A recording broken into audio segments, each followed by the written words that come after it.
Limpando a mente. Iniciamos nosso processo íntimo. Dúvidas e questionamentos surgem. Acontece que, em alguns casos, queremos mudanças rápidas e saltos grandes em nossa caminhada, o que não é possível. Como numa lavoura, há o tempo de preparo da terra, ao tempo de preparo da terra, com a limpeza e a espera do período certo. O plantio, respeitando as distâncias e os locais. O cuidar após a plantação. A colheita no tempo devido. O transporte cuidadoso e chegando ao preparo para o consumo. Não há saltos. Temos as estações climáticas, o período de chuva, frio, calor, e nos adequamos e preparamos-nos para a chegada de cada uma.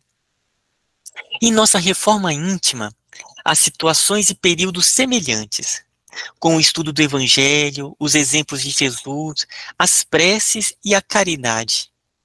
As dúvidas chegam e, em alguns casos, deixam o indivíduo confuso, ansioso e até mesmo perdido em seus pensamentos e em suas ações. Ao lidar com problemas internos e com a descoberta de suas tendências, nem todos conseguem aceitar, e assim uma turbulenta fase chega. Esse conflito é natural, pois vivemos e agimos sem o respeito e o amor ao próximo por muitas reencarnações. Foi grande o tempo em que o egoísmo e o egocentrismo eram comandantes em nosso íntimo, e o próximo era para satisfazer nossas vontades e nos servir. Nada mais. Não havia sentimento de união, de coletividade, de sociedade. Quando despertamos e começamos a mudança, os conflitos internos surgem e muitos de nós perdem-se pelo caminho, para ou desistem da luta. O rompimento com a vaidade equivocada, o orgulho, a arrogância, a soberba e o egoísmo são trabalhosos, desafiadores. Assim, o choque de ideias, pensamentos e ações acontecem, e a mente se desestabiliza com tanta perturbação. A luta cresce e a dúvida também. Como agir e respeitar o próximo, se o mesmo já foi meu escravo, meu funcionário, ou se já fui o seu dono em tempos passados? Como aceitar alguém que não tem os mesmos dotes e posses que eu? E falar que somos iguais? Como entender o Cristo, dizendo que somos irmãos e que devemos amar ao próximo como a nós mesmos? Muitos se perdem e deixam escapar a preciosa oportunidade de aprendizado, de entendimento do Evangelho e dos ensinos do Mestre.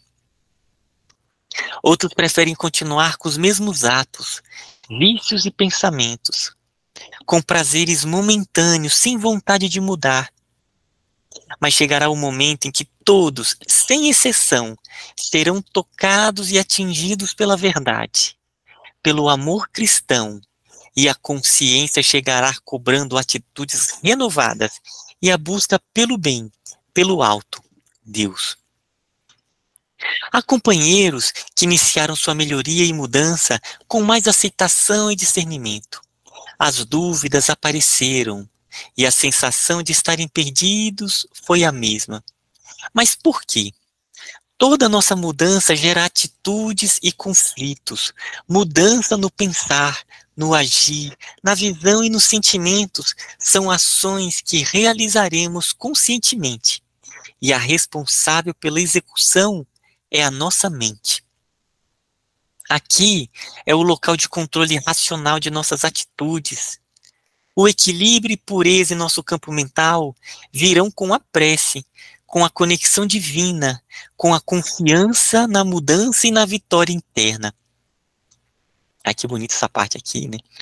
O equilíbrio e a pureza em nosso campo mental virão com a prece, com a conexão divina, com a confiança na mudança e na vitória interna. Funciona com uma balança.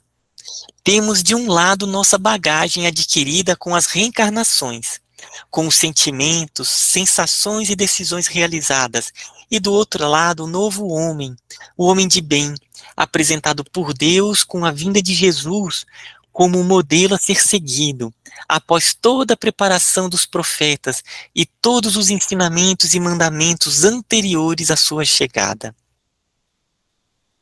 Junto a ele, temos o perdão, o amor ao próximo e a vida em comunhão. Esse é o nosso conflito interno entre o homem velho e o homem novo.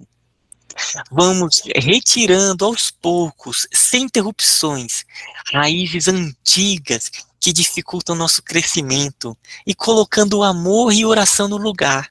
E ainda seremos contemplados com a oportunidade de agir em favor de nosso irmão através da caridade. Companheiros mais ou menos esclarecidos, estamos incluídos neles. Oscilarão pelo caminho, vontade de parar e até desistir vai surgir, mas com a prece restabeleceremos a conexão e seguiremos em frente. Decepções haverá no caminho, pois estamos juntos em nossa jornada. Seremos ofensores e ofendidos em alguns casos, mas com o tempo e o crescimento, isso vai diminuir e o amor crescer. A perturbação pode ocorrer em várias situações, internamente com os nossos conflitos ou na relação com o nosso companheiro, lembrando que é nosso irmão. Muda o ponto de vista, muda o foco. Tem os olhos de ver, como disse Jesus, cheio de amor e respeito. Enxerga no teu irmão, no teu companheiro, um irmão que está em busca do novo homem, assim como tu. Ele cometerá erros, vai cair, levantar-se e seguirá em frente como tu. Mágoa e rancor são responsáveis por grandes instabilidades e perturbações em nossa mente e agem diretamente contra o nosso equilíbrio. Lembra-te do plantio do início do capítulo. Haverá dias de sol, frio, chuva, nublado, ventos fortes, mas todo dia será um novo dia. A chuva é tão importante para a terra, mas em abundância, não. O frio chega a congelar, mas aparece o sol com seus raios luminosos, aquecendo e espantando-o. Mas se for forte demais, também prejudica. Precisamos de equilíbrio na natureza, e ele existe, pois foi criada por Deus, mas aí aparece o homem ganancioso e começa a desmatar, e a interferir nesse processo tão equilibrado. E mesmo assim, temos tantas belezas naturais que, após alguns desequilíbrios, voltam à normalidade na lavoura e na própria natureza. Como agir em nossa mente? O equilíbrio se dará com a prece, estudo do Evangelho, amor ao próximo e a caridade. A prece é como os raios luminosos do sol que nos aquece e nos aproxima do Cristo. O estudo do Evangelho é a preparação para o entendimento cristão. O amor ao próximo é a vida em comunhão. E a caridade são as ações mais próximas e parecidas com as de Jesus, em favor de todos, com a comunhão da paz e da verdade, para o equilíbrio, limpeza e pureza em nossa mente e em nossa vida. Ora, conecta-te, sente Deus e Jesus em ti, conserva e cuida da tua mente, mantendo-a limpa e ativa, sem maldade ou pensamentos inferiores, com a sintonia no alto e no bem.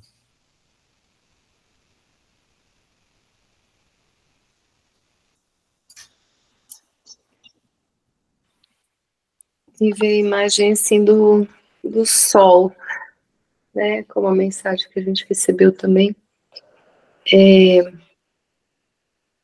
Falando dessa grandeza do sol que ilumina todos, né? Nos banha e E essa é assim, é o poder da oração, né? Essa conexão, né? Então sentir assim como se fala da natureza, do equilíbrio. Então, se a gente recebesse, né, esse calor do sol como uma prece, e já se conectasse aí recebendo essas informações, né, ao invés de ficarmos interpretando isso, aquilo e tal, né? Ter essa conexão magnífica com a natureza, né? Sentir esse calor como essas bênçãos que a gente tem, né? Graças a Deus aqui, falando do nosso país, né? Que é uma bênção mesmo ter o sol tantos dias, né? Nas nossas vidas. E sentir esse calor como essa prece, assim, ter essa conexão com a natureza. Eu acho que aí a gente começa a não ficar tanto divagando, interpretando, né? E ver essa imagem. Que bacana, Nilson. Nesse texto, também me veio aqui uma lembrança de um assunto que ainda está tá bem fresquinho na minha cabeça. E nesse final de semana eu fui assistir uma palestra que foi até a Nilza que compartilhou lá no grupo sobre a jornada do herói. E eu fui assistir no ele contando sobre o que é essa jornada. Teve um mitólogo chamado Joseph Campbell que ele fez um estudo olhando vários e vários mitos de várias culturas, de épocas diferentes, e ele percebeu um padrão que ele organizou nessa jornada do herói. E eu estou trazendo ela porque aqui no texto ele fala sobre esse processo da limpeza, que tem um momento em que você ali entra em conflitos internos, naquela busca, na melhoria, para ir continuando e trabalhando cada processo. E nessa jornada do herói é a jornada de cada ser no seu caminho evolutivo. Ele começa, né, ele colocando que as histórias eles costumam ter uma parte em que sempre tem ali a pessoa que vai fazer a jornada do herói, ele está uma zona de conforto. Ele conhece bem, está ali, que é o status quo. E aí sempre acontece um momento na vida que é um tipo de chamado. Alguma situação em que chama ele para uma espécie de uma nova reorganização, uma aventura. Aí ele fica ali balançando, porque é aquele momento, zona de conforto, e está sendo chamado para algo além. E aí costuma aparecer um auxílio, algum ser que ele vem, que pode ser um ser, que pode ser uma situação, que pode ser um animal, dependendo da história, que auxilia ele a aceitar, dá conselhos, ou vê informações que facilitam ele a adentrar nesse mundo desconhecido. Aí ele passa pelo limiar e entra em um mundo desconhecido. Ali, ele entra naquele mundo, a primeira coisa que ele faz é dar aquele medo. Ele não quer continuar. Por quê? Porque é tudo novo. Então, é o que o Joseph Campbell ele chama do ventre da baleia. Ele, né, igual a história do Jonas, ele fica ali meio que parado, e aí chega o momento que ele faz a prova completa, né, o ciclo completo, ele vai no mundo desconhecido, e aí começa o período de provas, muita situação difícil, provas e situações, e aí depois dessas provas, ele tem um encontro, que é um encontro com a própria sombra, que ele reconhece aqueles seus defeitos, as suas dores, aquela sua situação interna que ele não tinha mais coragem, que ele não tinha coragem, ou não tinha uma situação em que e aí ele tem a luta consigo mesmo. E aí depois disso, ele tem o que o Joseph Campbell fala, que é um padrão, que é como se fosse uma morte e renascimento. Essa morte ele venceu a si mesmo nessa situação de provas, e aí ele renasce, uma nova situação, né? Então ele venceu as provas, venceu a si mesmo, morreu como um ser antigo e renasce. Aí é o que ele chama da apoteose, né? Ele conseguiu chegar naquela... E aí depois ele é como se ele ganhasse um tesouro e ele retorna para o mundo dele antigo. E ali ele vem e ele traz aquele ensinamento, né? Ele se torna o que se chama do Senhor dos dois mundos. Ele passou pelas provas, venceu, retornou, e aí se torna a pessoa que auxilia. E aqui nesse texto ele trouxe muito essa ideia, que é aquele momento em que a gente passa a encarar, né, o momento que a gente decide seguir com Cristo. Então a gente tem que trabalhar internamente, são lutas muito fortes internas, provas, e vai até você ir vencendo esses processos. Então é a jornada do herói, sabe? Então era isso que eu queria compartilhar aqui com vocês. O de Jair? Achei muito profundo esse texto, muito, muito educativo, muito instrutivo. Para mim passou a ser uma bula, uma cartilha do ensinamento, porque o título é Limpando a Mente. Ele dá o beabá para nós limparmos a mente a partir do momento que nós tomamos a decisão de seguir o Cristo. Porque no início, eu me vejo assim, vou me espelhar, tá? No início, como tem altos e baixos, então você pensa que você vai atingir a perfeição em um clique. Então ele explica, ele mostra o comportamento da natureza, que é tudo passo a passo. Ele mostra que a gente tem altos e baixos, e nesses altos e baixos, qual o caminho que nós devemos seguir, oração, meditação. Até acrescentaria a nossa presença aqui, esse grupo de encontro que nós fazemos todo dia aqui, também favorece a limpeza da nossa mente. É isso só que eu queria falar. Ele é muito, muito específico, diretamente. Uma pessoa que, se você conhecer uma pessoa, como é que faz para ser cristão? Mas esse capítulo aí, no meu entender, é o passo que ele dá certeiro para como seguir. É isso só. Esse texto, né? Eu achei a analogia com a trajetória do herói, assim, perfeita. Exatamente isso, né? Que é, de alguma forma, a nossa trajetória também, de estar sempre sendo herói de nós mesmos, né? Vencendo as nossas próprias mazelas. E tem um pouco do que a Neuza falou, né? Aliás, tem um pouco, não, tem muito do que a Neuza falou, do que o Djair falou, né? Mas teve um ponto que me chamou muita atenção, porque está muito relacionado com o meu momento atual nessa jornada, que foi aqui quando ele diz: tem os olhos de ver, como disse Jesus, cheios de amor e respeito. Enxerga no teu companheiro um irmão que está em busca de novo homem, assim como tu. E isso é uma coisa, né, que tem reverberado muito na minha mente, né? Essa igualdade, né? Essa coisa de que não existe, na verdade, no fundo, um mais evoluído, um menos evoluído, um mais bondoso, um mais perverso, um mais digno, um menos digno. É todo mundo numa jornada só. Estamos em momentos diferentes? Não, somos todos exatamente iguais.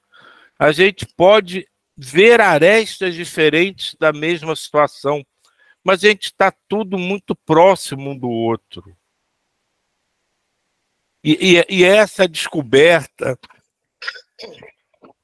essa valorização do que realmente importa, do verdadeiro amor, de compreender não só essa semelhança, mas essa igualdade de fato entre todos nós, que vai fazendo esse amor ficar mais forte, que vai fazendo os grupos ficarem mais unidos, mais coesos, que vai trazendo as dúvidas para uma dissipação pelo universo, transformando em coisas sem importância. Então, essa parte me tocou muito por um momento pessoal, lógico, mas assim, que eu acho muito importante a gente ter cada vez mais consciência de que somos todos exatamente iguais e que a palavra irmão não é só um substantivo da língua portuguesa, é muito mais do que isso. E é bonito esse ponto, se a gente pensar nesse grupo, não só como aqui, né, esses, né, 2, 4, 6, 8, 10 pessoas, mas pensando em toda a espiritualidade, todos os espíritos, nos seus vários planos, que estão ligados com muitos outros grupos. Então, a gente vê que é realmente todo mundo se ajudando nessa trajetória, né? A quantidade de espíritos que vão ali, e é aquela ideia do organismo. No organismo realmente está tudo conectado, é uma sinergia. Então, acho muito bonito mesmo. E essa jornada, ao mesmo tempo que a jornada individual, é a jornada da humanidade, é a jornada, né, do próprio caminho evolutivo. É muito bacana, Silvio.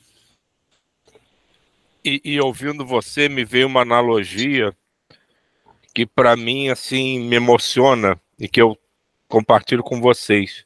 Nós somos as células do corpo do Cristo.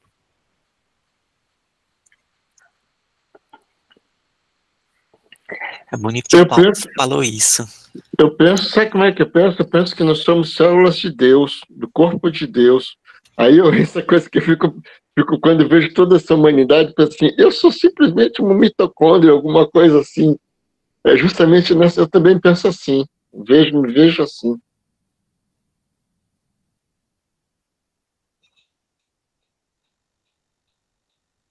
Aí dá a sensação de harmonia, né? Pelo menos para mim, a harmonia tá tudo. Quando a gente desespera, a gente acha que tá tudo errado, que não sei o quê, não, tá tudo em harmonia, tá tudo certo. Vamos, tá tudo certo. E eu fico pensando em que parte do corpo de Deus que eu estou, se eu estou nos pés, no braço, na mão, na cabeça. Porque a gente fica vendo toda essa natureza, toda essa exuberância, tudo é Deus em ação, né? Tudo é extensão dele. Então eu fico pensando em que parte que eu estou do corpo dele, né? É isso. No coração de Jair. Vai estar sempre no coração. Pode até ser dentro da razão também, não sei. Vamos ver. E ainda, se a gente for olhar a complexidade, ainda tem o perispírito, corpo mental, e assim vai indo. Olha só como é que a coisa é abrangente, né? É fantástico. Sempre que eu me lembro de uma coisa que aconteceu comigo várias vezes nos nossos encontros aqui, eu acho que eu já falei uma vez, eu era secretária e aí tinha aquele negócio de ficar digitando, né, carta para enviar para não sei quando, aí você levava a carta, a pessoa corrigia, e aí chegou um diretor que era do Rio até, ele me pediu para fazer uma carta, eu era bem nova lá, e aí eu ia lá com essa carta, e isso já estava assim, era depois de 6 horas, já estava escurecendo já, ia lá com essa carta e voltava com essa carta, né, e ele viu assim a minha preocupação, né, e aí ele olhou para mim e falou assim, por que você está preocupada? O que nos aproxima mais é o nosso desconhecimento do universo. E, assim, né, isso nos torna completamente iguais, né? E aquilo, assim, né, ficou reverberando, e isso já tem, né, talvez mais de 30 anos. Mas até hoje, assim, eu me lembro disso, né? O que nos aproxima mais é esse desconhecimento do todo, né? A gente é muito mais semelhante do que a gente pensa, né? E sempre me vem quando vocês fazem essas conexões aí com Deus, com Cristo, com a imensidão do todo, né? Como a gente é, isso até hoje me toca muito, assim. Nossa, gratidão.